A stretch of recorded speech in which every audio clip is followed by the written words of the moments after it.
జరిగిందని చెప్పని అగ్రిగోల్డ్ ఆస్తులు ఏ ఆస్తులు ఉన్నాయో అవన్నీ కూడా జీవోలు ఇవ్వడం జరిగింది. ఆ జీవోల్లో ఇచ్చినటువంటి ఆస్తి నువ్వు ప్రభుత్వంలో ఉన్నావు, ఆస్తులు ఎక్కడైతే సర్వే నెంబర్లు ఉన్నాయో ఆ సర్వే నెంబర్ ఉన్నటువంటి ఫీల్డ్ సర్వే ఎక్కడ చేసుకుంటే ఆ నంబర్ పొలానికి కానీ జోగి రమేష్ గారి కొడుకు కొనుక్కున్న పొలానికి కానీ ఎక్కడ సరిహద్దులు ఏమైనా ఆనుకుని ఉన్నాయా? కనీసం పక్కపక్కన ఉన్నాయా? పోనీ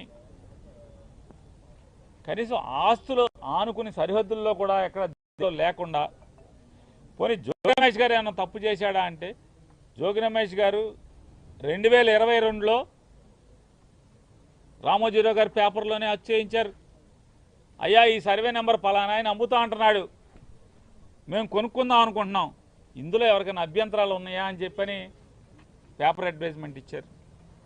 2022లో ఎవరు అభ్యంతరం తెలపలేదు, కనీసం సిఐడి డిపార్ట్మెంట్ అభ్యంతరం తెలపలేదు, లేదా ఎవరు కూడా అభ్యంతరం తెలపలేదు.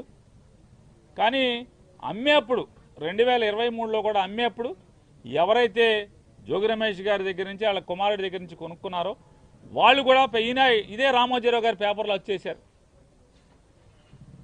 అయ్యా ఈ పొలం మేము కొనుక్కోదలుచుకుంటున్నాం, ఎవరికైనా అభ్యంతరాలు ఉన్నాయని. ఏ డిపార్ట్మెంట్ కానీ ఎవరు కూడా అభ్యంతరాలు తెలపలేదు. అగ్రిగోల్డ్ ఆస్తులు ఏదైతే ప్రభుత్వం జీవో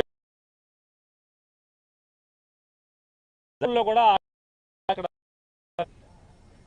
లేకపోగా వీళ్ళు అన్నీ చట్టరీత్యా చట్టానికి లోబడి పేపర్ ప్రకటన ఇచ్చి ఈనాడులోనే రామోజీరావు గారి పేపర్లోనే పేపర్ ప్రకటన ఇచ్చి అభ్యంతరాలని కాల్ఫర్ చేసి లీగల్గా అన్ని జాగ్రత్తలు తీసుకుని ఆస్తి కొనుక్కున్నారు.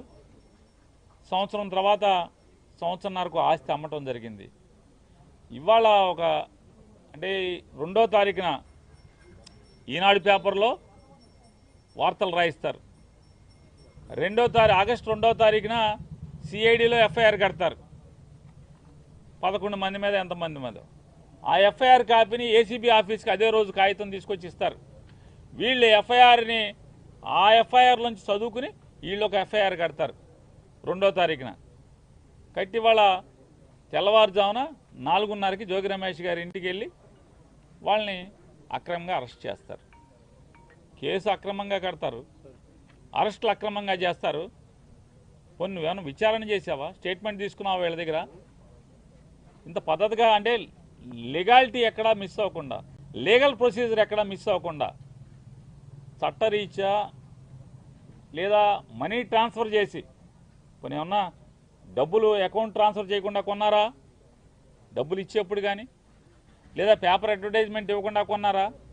పోనీ ఆనుకుని పోనీ ఏమన్నా నంబర్లు మార్చేసారంటకి చంద్రబాబు నాయుడు ప్రభుత్వం ఇచ్చినటువంటి అగ్రిగోల్డ్ ఆస్తులకి ఏమన్నా సరిహద్దులు చేస్తుందా? అసలు సంబంధం లేదు. అగ్రిగోల్డ్ ఆస్తులకి జోగి రమేష్ గారు వాళ్ళు కొనుక్కున్న ఆస్తికి అసలు సంబంధమే లేదు కదా. లేని పరిస్థితుల్లో ఇవాళ సిఐడితో అదే ఆగస్టు 2వ తారీఖు ఒక కేసు కట్టించి, ఏసీబీతో ఒక కేసు కట్టించి విచారణకు కూడా కనీసం పిలవకుండా ఏం జరిగింది, నువ్వేం చేశావు, నీ పాత్ర ఏంటనే విచారణ కూడా చేయకుండా జోగి రమేష్ గట్టిగా మాట్లాడాడు, గట్టిగా తిరగబడ్డాడు.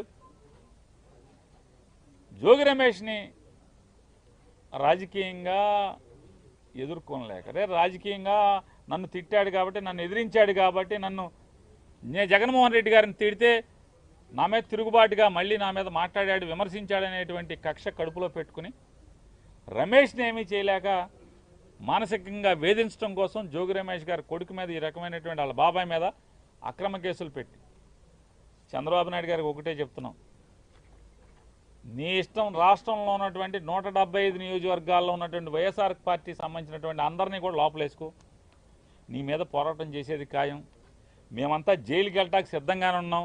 నీ తప్పుడు కేసుల్లో అక్రమ అరెస్టులో ప్రతి ఒక్కళ్ళం కూడా వైఎస్ఆర్ కాంగ్రెస్ పార్టీ జెండా మోసే ప్రతి చిన్న కార్యకర్త దగ్గర నుంచి కూడా జగన్మోహన్ రెడ్డి గారి దాకా అంతా సిద్ధంగా ఉన్నాం. నీ చేతనైంది నువ్వు చేసుకో, అయినా సరే తెలుగుదేశం పార్టీ చేసేటువంటి తప్పుల మీద ప్రజలకి మోసం చేసే దాంట్లో పోరాటం చేయకుండా ఉండడం మొదలం, నిన్ను నిలదీయకుండా ఉండడం మొదలం అనేది కూడా చంద్రబాబు నాయుడు గారికి ఈ సందర్భంగా అంతిమంగా న్యాయం చేస్తుంది. జగన్మోహన్ రెడ్డి గారిని దగ్గర నుంచి వాళ్ళ జోగి రమేష్ గారి కుటుంబాన్ని నువ్వు ఎవరిని వేధించదలుచుకున్నా మేము న్యాయ పోరాటం చేస్తాం, ధర్మ పోరాటం చేస్తాం.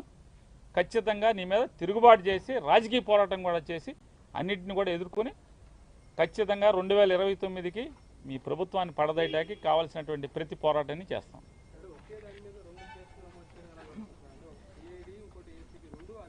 ఏమండి పద్ధతులు లేకుండా వినాయక్ గారు, పద్ధతులు ఉంటే అనుకోవచ్చు, ఇదేదో అడ్డగోలు కేసులు, తప్పుడు కేసులు, ఏదో రకంగా మానసికంగా వేధించాలి, తప్పుడు కేసులు పెట్టాలి, లోపలేద్దామనే నిర్ణయానికి వచ్చాక ఇక అసలు ఒక డిపార్ట్మెంట్ కట్టిందా, 2 ఇది కాకపోతే రేపు ఇంకో డిపార్ట్మెంట్తో ఇదే కేసు ఇంకోటితో కూడా కట్టిస్తారు, ఇంకో చోట కూడా కట్టిస్తారు.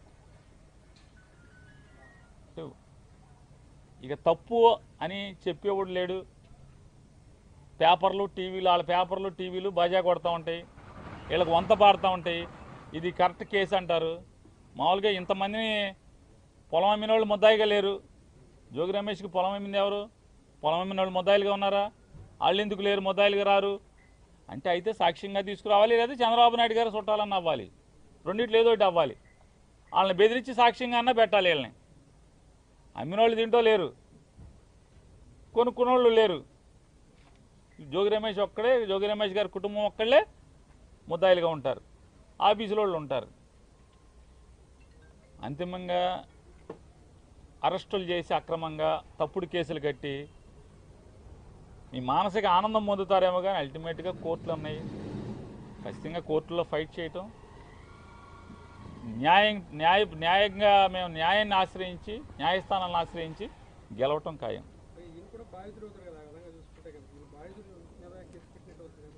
అదే అండి, ఉచ్చం నీచం వాయు వరుసలు ఏం లేవు.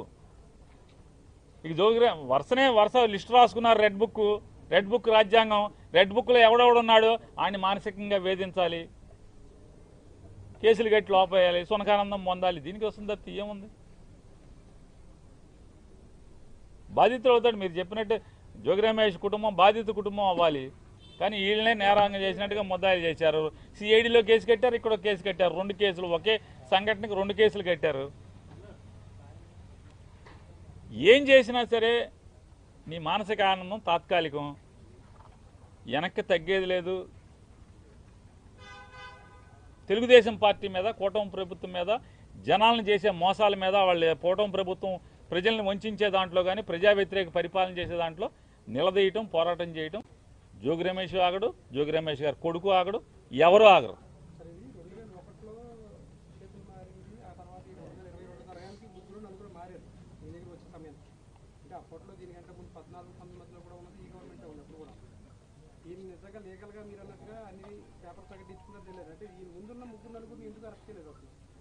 సార్ ఇవే కాదండి, అగ్రిగోల్డ్ ఆస్తులు బోల్డన్నీ